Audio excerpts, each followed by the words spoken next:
Hello everyone and welcome to DownUnderSteer. No time to keep up with the latest Formula 1 news, we do all the hard work for you. My name's Franky and today joining me is David Galton-Fenzi, Formula 1 guru and knower of the facts. Hello, thanks for having me. In today's show, we preview the upcoming Chinese Grand Prix.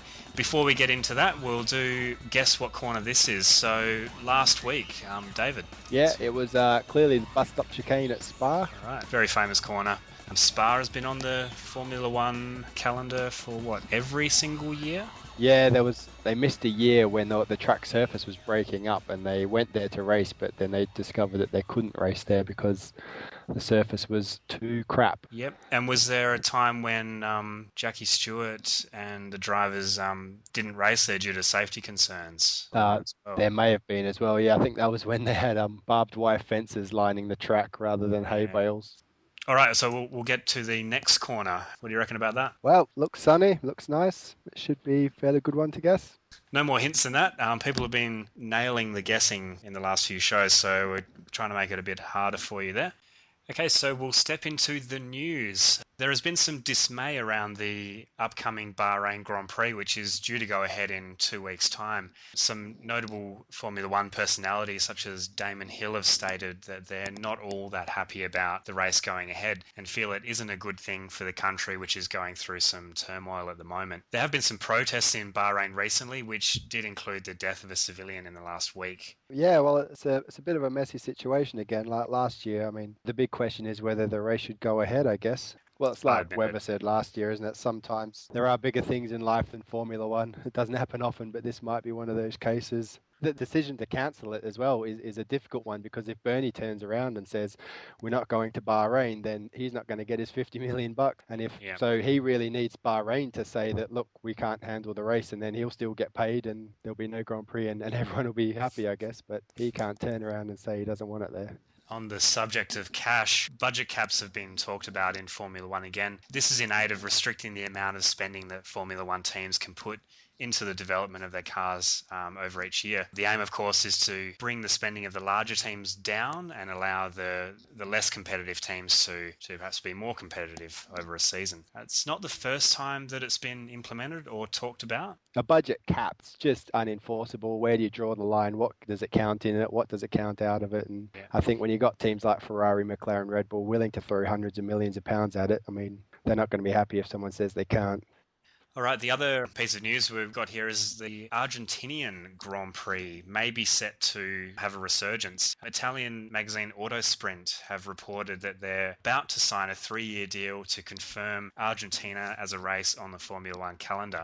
It won't be using the previous Argentina track. It will be a brand new street circuit to be designed by Hermann Tilke. When was the last time F1 went to Argentina? Believe it was 1998. It was a really good race, actually, won by Michael Schumacher in wet, dry conditions, taking a fight back to those runaway McLarens after the first couple of races of the year. In 1 week's time, we head to China. This will be the 9th time that we've raced in China. Time flies. 9 times. It's crazy. This track's been around a lot longer than you think it has. Taking a quick look at the weather, we've got cloudy outlook for the race, so hopefully that means we will have a dry race in China.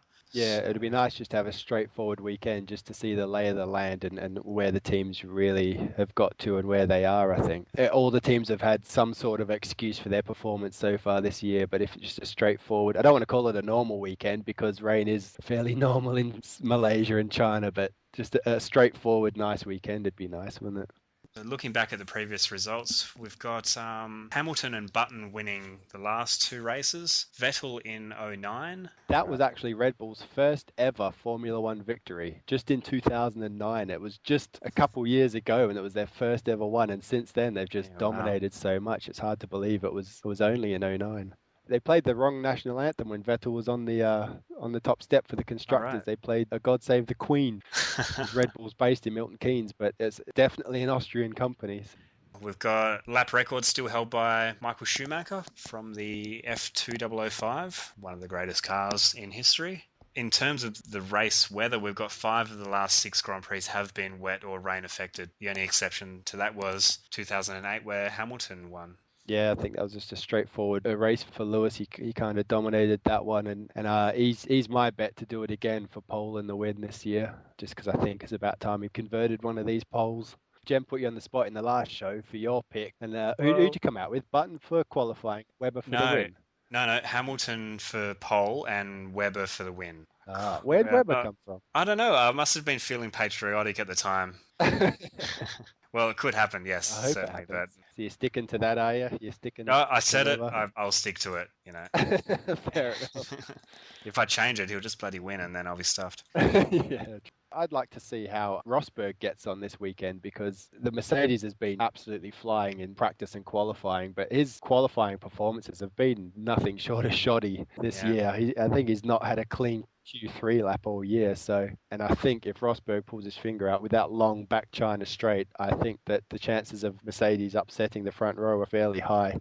And also, I'm dying to see a normal weekend where Sauber and Williams are in relation to each other, because individually they've both showed flashes of massive pace. Got to mention, 2005, China 2005 was one of Shui's worst ever races. If you can look it up on YouTube. On the grid lap, when he comes out of the pits to drive to the grid, he was just fanning about on the back straight. Christian Alba's Minardi was flying along, and Shui just decided he wanted to go onto the other side of the track, turned in front of him, and both cars were just totaled. Christian Alba's actually went a bit airborne. Oh, wow. So he started the race in the spare, and then I think it was Karthikeyan in the Jordan. He wrote his car off on the outside of the fast turn onto the long back straight, brought out the safety car, and then Shui spun it off under the safety car and retired it in the gravel. It was very lame. It was a very lame race. As always, thanks everyone for joining us. You can find us on Facebook. You can email us at DownUnderSteer@gmail.com, and please put in your guesses for Guess What Corner this is. Either reply to our YouTube comments or send us an email. Don't forget to hit the like button, and we'll see you again next week.